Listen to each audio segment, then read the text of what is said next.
আসসালামু আলাইকুম। বিনোদন বাংলায় আপনাদের সবাইকে অনেক অনেক শুভেচ্ছা।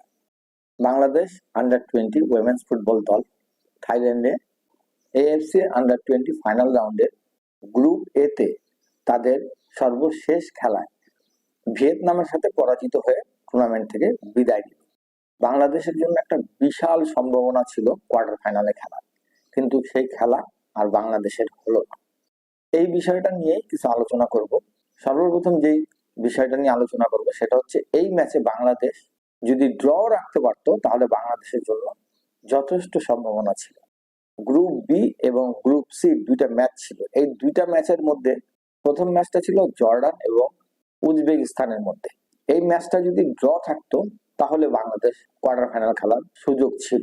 ঠিক একইভাবে গ্রুপ সি তে ইন্ডিয়া এবং চাইনিজ টাইপের মধ্যে যে ম্যাচটা ছিল, সেই ম্যাচটাও যদি ড্র হতো তাহলেও বাংলাদেশের কোয়ার্টার ফাইনাল খেলার সুযোগ থাকতো। কিন্তু বাংলাদেশ ম্যাচটা ড্র রাখতে পারে নাই। এটার প্রধান কারণ কি? কারণ একটাই, সেটা হচ্ছে বাংলাদেশ যে ফরমেশনটা নিয়ে মাঠে নামছে সেই ফরমেশনটাই ভুল ছিল। এবং বাংলাদেশের যে একাদশটা, শুরুর যে একাদশটা ছিল সেই একাদশটা তো আরো ভুলে ভরা ছিল। কারণ বাংলাদেশ যে একাদশ নিয়ে মাঠে নামছে সেই একাদশে 11 জনের মধ্যে 7 জন ডিফেন্ডার ছিল। একটা টিমে 7টা ডিফেন্ডার নিয়ে মাঠে নামে, এটা আমি কখনো ফুটবলে দেখি নাই। একেবারে গোনা গোনা 7 জন ডিফেন্ডারকে নিয়ে সে মাঠে নামছে। আমি আপনাদেরকে নামগুলো একটা একটা করে বলি।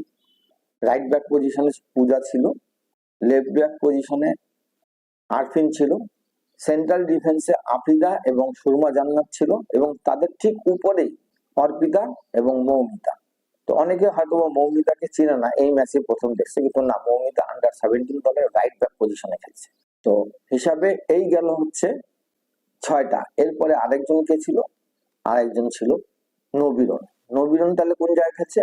আসলে নবীরন একেবারে লেফট ব্যাক পজিশনে খেলছে, এবং নবীরনের ঠিক উপরে, লেফট ব্যাকের চাইতে আরেকটু উপরে আপনি বলতে পারেন যে লেফট উইঙ্গার, কিন্তু লেফট উইঙ্গারের কাজ তো সে করেনি, সেটা ছিল আরফিন। তাহলে 7টা ডিফেন্ডার আমরা মাঠে নিয়ে নামছি। এই 7টা ডিফেন্ডার মাঠে নিয়ে নামার পরেও আমরা কিন্তু বিল্ড আপ ফুটবল খেলি। আমরা যে কাজটা করছি, আমাদের ফুটবলারদেরকে দেখা গেছে যে তাদের পায়ে যখন বল গেছে, তারা কোন রকম যদি স্পেস তৈরি করতে পারছে তাহলে বলটাকে শুট করে ভিয়েতনামের এন্ডে ফালানোর চেষ্টা করছে। যেটা দেখে সাগরিক হয়তো বল নিয়ে কিংবা উমেলা বর্মা বল নিয়ে একটা অ্যাটাকের চেষ্টা করবে, মানে অগোছালো ফুটবল যেটাকে বলে। আর যদি একেবারে স্পেস নাই, অপোনেন্ট প্রেসিং করতেছে, ঠিক সেই সময় কি করছে বাংলাদেশ? কোনো প্লেয়ারকে খোঁজার চেষ্টা করেনি, কিংবা ওই প্লেয়ারটাকে বিট করে বের হয়ে একটা স্পেস তৈরি করে পাস ক্রিয়েট করবে, বিল্ড আপ করার চেষ্টা করবে না, এই ধরনের কোনো খেলা খেলেনি। যখনই দেখছে যে না, আমি প্রেসিং এর মধ্যে পড়ে গেছি, তখনই তারা কি করছে? সাইড লাইনের বাইরে বল ফেলে দিচ্ছে। এটা তো কোনো ফুটবল হলো না। এবং মাঝ মাঠ ছিলই না। যদিও পিটার বাটলার চেষ্টা করছে যে আমি দুইটা ডিফেন্ডার মৌমিতা এবং অর্পিতা, এদেরকে দিয়ে মাঝ মাঠের কাজটা করে নিব, প্লাস ডিফেন্সও করবো, কিন্তু তারা না ডিফেন্ডিং করতে পারছে, না তারা মাঝ মাঠটা মানে দখল নিতে পারছে। বাংলাদেশ যেই খেলাটা ফার্স্ট হাফে খেলছে, এটা কোনো খেলার মধ্যেই পড়ে না। লেফট ব্যাক পজিশনে খেলতেছে নবীরন, এবং তার উপরে লেফট উইঙ্গার প্লাস নবীরনকে সহযোগিতা করতেছে কে? আরফিন। কিন্তু দেখা গেল যে কোথায়? লেফট উইং পজিশনে তো আমি উমেলা মার্মাকে পাচ্ছি। তাহলে কি মানে লেফট উইং ব্যাগে কি দুইটা ডিফেন্ডার খেলতেছিল? এটা কি পিটার বাটলার কোনো একাদশ সাজাইছে? জাতা ফুটবল তো আমরা খেলছি, সেটা তো আমরা যারা দেখছি তারাই, সেটা তো আমার বলার দরকার নেই। যারা দর্শক আমরা টিভি সেটের সামনে বসেছিলাম, আমরা সেটা দেখতেই পাইছি। এবং সবচেয়ে বড় কথা হচ্ছে যে এই ধরনের একটা ম্যাচে আপনি তো চেষ্টা করবেন যে আপনার মানে ম্যাচটা যাতে জয়লাভ করে আপনি সেফ থাকেন।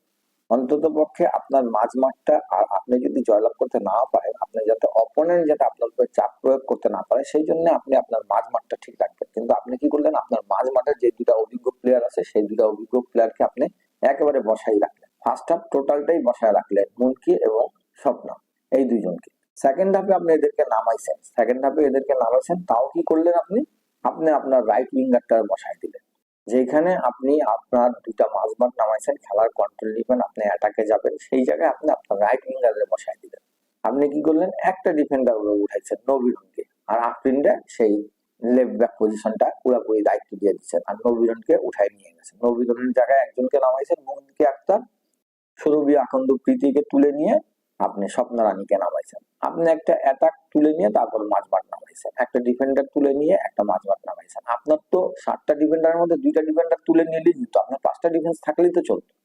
আপনার আক্রমণ ভাগটা আপনি ঠিক রাখতেন, তা তো রাখলেন না। তারপরেও কথা ছিল, সেটা হচ্ছে যে আপনার খেলা শেষ হওয়ার আগ দিয়ে 10 মিনিট 15 মিনিট 20 মিনিট যখন বাকি আছে, যখন আমরা অলরেডি 1 গোলে পিছিয়ে আছি, তখন আপনার হাতে তো অপশন ছিল।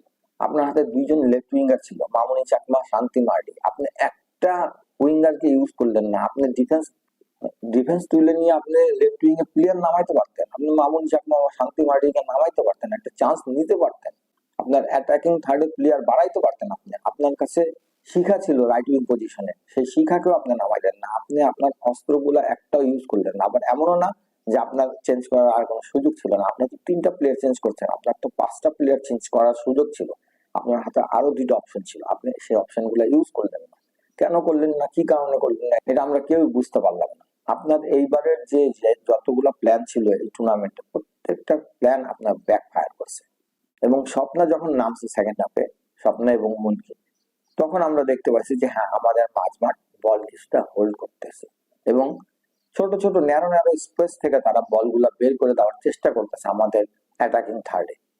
তো এই জিনিসটা তো প্রথম থেকে হওয়া উচিত ছিল।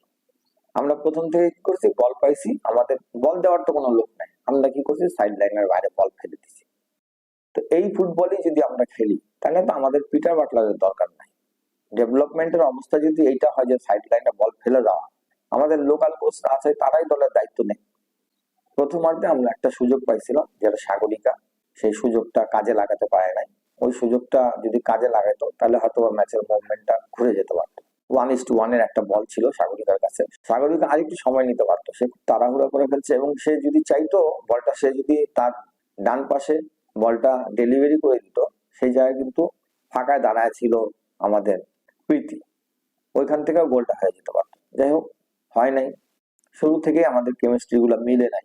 ভিয়েতনামের কথা বললেন, ভিয়েতনাম কি খুব ভালো ফুটবল খেলছে? না, ভিয়েতনাম খুব একটা ভালো ফুটবল খেলে নাই এবং খুব একটা আমরি একটা দলও না যে তাদেরকে আটকে রাখা যাবে না, এবং তারা এমন কিছু খেলছে যেটার সামনে আমরা দাঁড়াতে পারিনি, এরকম কোনো কিছু না। কিন্তু ম্যাচটা কিন্তু আমরা ভিয়েতনামকে গিফট করে দিচ্ছি। মিলির হাত থেকে যে বলটা ফসকায় গেছে এবং যে ভুলটা হয়েছে, এটা বলতে পারেন যে আমরা ভিয়েতনামকে একটা গিফট দিলাম যে যাও, কোয়ার্টার ফাইনালে চলে যাও। তো যাই হোক, আমি এইটুকুই বলবো যে এই ম্যাচে পরাজয়ের দায় সম্পূর্ণভাবে নিতে হবে পিটার বাটলারকে। তো ঠিক আছে, ইনশাল্লাহ আপনাদের সাথে আবার নতুন কোনো বিষয় নিয়ে আলোচনা হবে। আজকের মতো আপনাদের সবার কাছ থেকে বিদায় নিচ্ছি। আসসালামু আলাইকুম।